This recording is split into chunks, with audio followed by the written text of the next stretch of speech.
my husband and I bought a house, and I've been planning on making a series about our restoration and what we've been up to with it. So yes, 2 years in the making, here we are. So let me give you a little bit of a backstory. My husband and I are very strange people. We're both very into history and dressing older, and definitely historic homes and architecture. It's something that we've always been passionate about together. So we had always talked about having an old home one day. Long story short, my husband and I, we met at a World War II reenactment. I'm sure you saw that I mentioned that in a prior video if you've been keeping up with me. We both love history and knew that one day we would own an old house together. So in 2020, we were finally in a good spot to be able to close on a historic home, but it was 45 minutes north of where we lived at the time, which is kind of crazy for most people who live around the Dallas area to move so far north. I had my real estate license, so it made it really easy for me to be able to do a house search for us. So I knew that, well, now that we're married, we need an old home, and my husband wasn't as quick to jump on that bus as I was, but I was just so excited, and it just felt right and natural for us at the time. So there were a ton of houses that came up on the search that I had set up, all of which we could just easily see ourselves in and fall in love with. But the problem we were up against was that Sam had a VA loan. And if you know anything about VA loans, is that they're very strict about the type of house the veterans get into. So it posed a big obstacle for us looking for a beautiful old home within our budget, but one that we could also have pass the VA requirements, I should say. So this one house in particular kept coming up on our search, and it was this, the only way to put it is that it looked like Cookie Monster blue, and it was just a big hunk of an old house. But if you looked at the photos of it, there were a ton of beautiful old features still left inside, but they had just ruined so much of it by painting it gray and white, which, if you're a history lover like us, will just make you cringe. If anyone paints over any old stained woodwork, it just, it's like number one rule, do not mess with that with old houses. So other than that, it just looked like it had been tampered with so much, but we could kind of see, mostly Sam, could see past all the love that it needed. So he finally convinced me to go and look at this house. He was more into it than I was at the time, but we drove all the way up to Denison, which was 45 minutes north of where we lived at the time, and it was beautiful in person, but you could just see it needed so much love. So we went inside and we spent at least an hour looking around, and we knew that it had so much potential, but it had really just, it had been through it. You could tell that this house had been neglected over the years, and they just slapped so many band-aids on issues that it had. It had an outdated kitchen. It had just so many strange renovations that had been done to it that you could tell were not original. So from that point on, we were definitely hooked, you could say. And as we were walking out, the neighbor, the next door neighbor of our house, or now house, he came out and he asked us what we thought of it, because we were the longest anybody had looked at the house. He said everybody that had come in had spent no more than 10 minutes and they would just leave. They would run out. No one was interested in this house. So we said, yeah, we were interested. And he ran inside. He came out with a copy of an old postcard. And in this old postcard was a photo of our house and the houses next door, and he said, "This is what the house is supposed to look like. Is this something that you think you guys would be interested in pursuing?" And we're like, "Oh yeah." So from that point on, we were sold. We knew that we had to be the ones to bring this house back to the state it was supposed to be in. So as you can see from that photo, there was a beautiful L-shaped porch that practically wrapped around the whole front of it, and it had been very enclosed since then. They had just done so many strange renovations and enclosed that porch, and then come to find out later on, there were 2 other porches that had been enclosed in the back since this house was built. So it had just been through so much. But once we decided that we were gonna go for this house, it was a few months later that we were finally able to close in August of 2020. And I found out that the home was built in 1910. So we got it 110 years after it was built, which was a very exciting discovery. Before we got the house, I was trying my hardest not to do research on it because I didn't want to get too attached. It's kind of like if you name a dog, then it becomes yours and then you get attached. So that's kind of what I was dealing with the house. I didn't want to look into it too much, but I did discover who the original family was. So once we closed, I was done. I was down that rabbit hole of research, trying to figure out the people who lived here and who they were. And I found out very quickly that they were the Suggs family, and they were the first and original owners of this house in 1910. And the man who owned the house or had it built, his name was J.T. Suggs, and he was the first city commissioner of Denison, Texas. So at the time when we had first closed, I decided to go and help out at a local museum in town where a lot of the city's records had been transferred to as far as houses and people who lived in the town. So I thought it would be a great opportunity to not only help out with the museum and discover a lot of local history, but also possibly do research for our own family who lived in our house and the house itself. And one day I was answering the phones. Someone was calling about an obituary of one of their family members. And at this museum, there were many obituaries dating back to the 1930s at the earliest. And I went back to check on this family member for someone. So I open up the binder. I didn't find the family member, unfortunately, so I went to go put it back. And as I was putting it back, out fell a piece of paper, and it was the obituary of the son of the man who built our house, John Thomas Suggs Jr. So I kind of took that as a sign to definitely pursue my research even further. And I mean, it gave me chills at the time. So I said, okay, I get it. I can take a hint. So from that day, I spent 6 hours researching, and I went on Ancestry to do a lot of my research on the family. And I just kept going down this rabbit hole of person after person and family member after family member related to the Suggs family. And eventually I found a person by the name of Anne.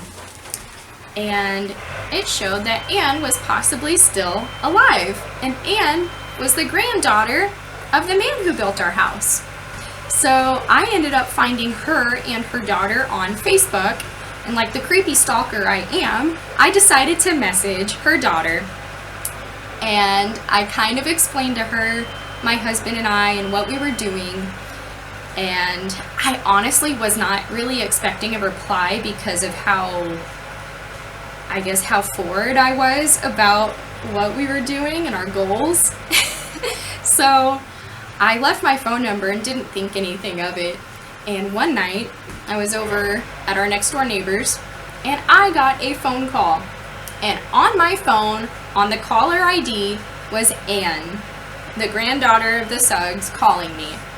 So we spent a good half hour that evening talking about the house and all the discoveries I had made and how much of it matched her family and the history. of what she knows about her grandparents and her parents as well. So I had already figured out so much that she had told me. So we went through the interior of the house together, and I was going over what was where, and she even remembered that, oh yeah, there was the green tile fireplace there. I remember that when you walk in, right? I'm like, yes, exactly. So it was so cool to be able to match that up with her and what she remembers of being here, because the last time she was inside the house was in 1950, which is the year her grandmother had passed away. And that was when the Suggs no longer lived here. And she was 16 years old at the time and very clearly still remembers what it looks like inside. So I thought that was absolutely incredible. So after my phone call with Anne, I made a promise with her, and she promised me that she would definitely come back up and see our progress and everything we've been working on, and make a trip back up here to see the house, since she had not been inside since 1950. So a few months later, she was finally able to come up here and made the trip with her good friend named Sissy. So Anne and Sissy get up here and they visit the house and took a look inside and saw all the crazy work that we've been doing. And we ended up having lunch in town, and she visited the church that her and her family had been going to since forever, since they lived in Denison. Once Anne came up here, she brought with her a scrapbook of all the old family photos of her grandparents and her parents, and especially herself, seeing pictures of her from the 1950s and how similar she looked to her aunt, which was one of the daughters of the family who lived here. They look eerily similar, and it's so cool. And the daughter's name was Virginia, who is her Aunt Ginny. I'm gonna have to do a whole separate video about Virginia. She has a very sad and tragic story about her life. She died very young in this house, and it's very sad what happened to her, but I think she was just such a beautiful person. And it's kind of weird to say, but we kind of feel like we knew her, or close to her in a way. We just feel very close to the Suggs family and their history. I guess it kind of happens when you live in one of these houses. You just start to become attached to the family who lived here and appreciated it so much. So they just kind of become a part of your family in a way. Or maybe we're just weird like that. So anyways, we were so lucky and blessed to be able to have these photos, because it shows the house being lived in and what it looked like originally.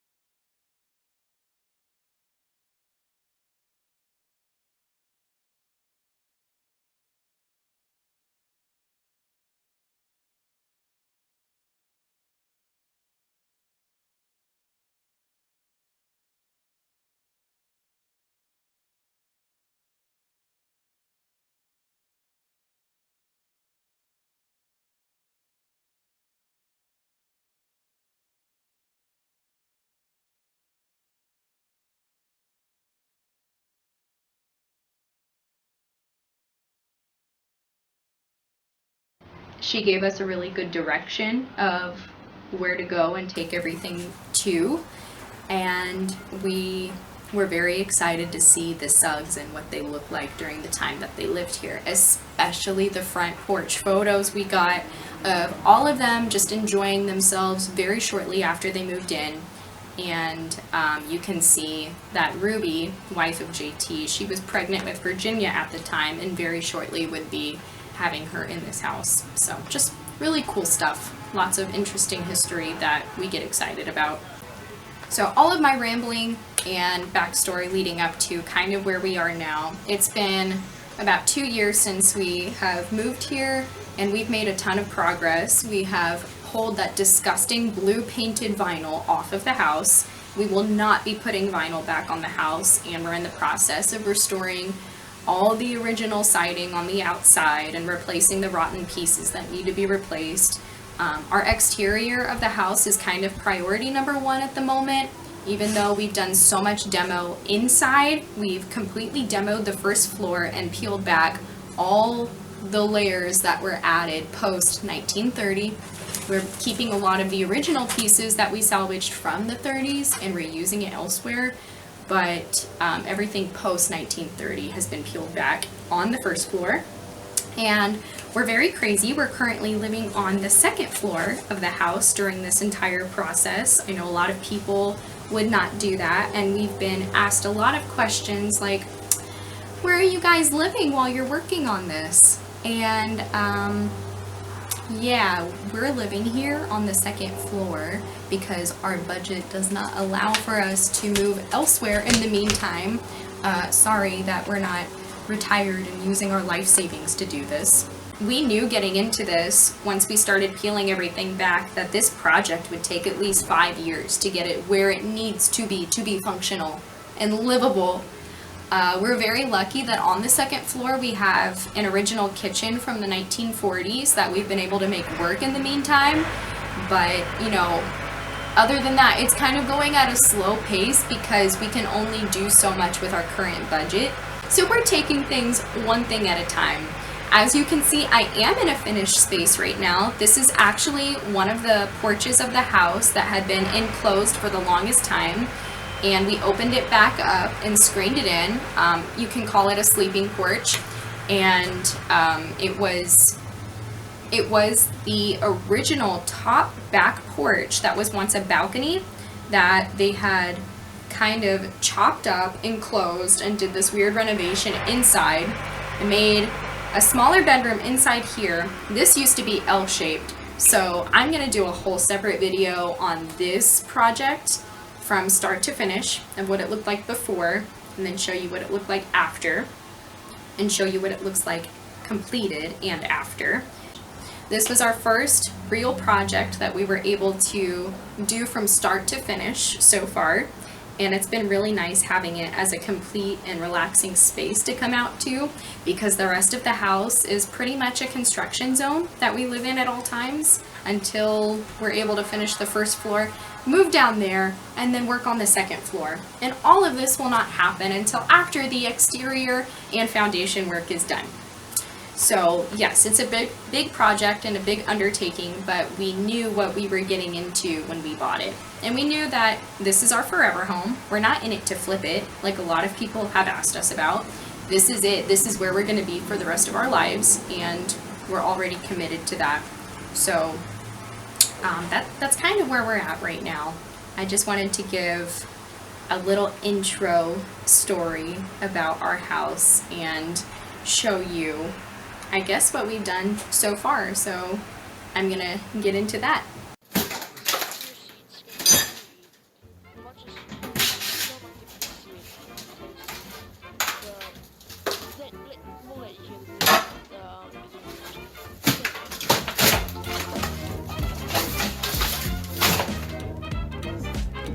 Whoa. Beautiful. Look at that. That is meant to be there. Yep.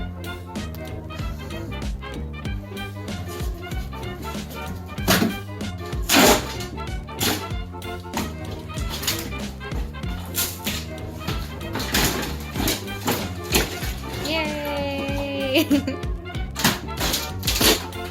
Yay!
So if you're interested in this restoration project of our 1910 home, I do suggest that you like and subscribe. If you want to keep up and see more projects that we're working on with this house, go ahead and do that.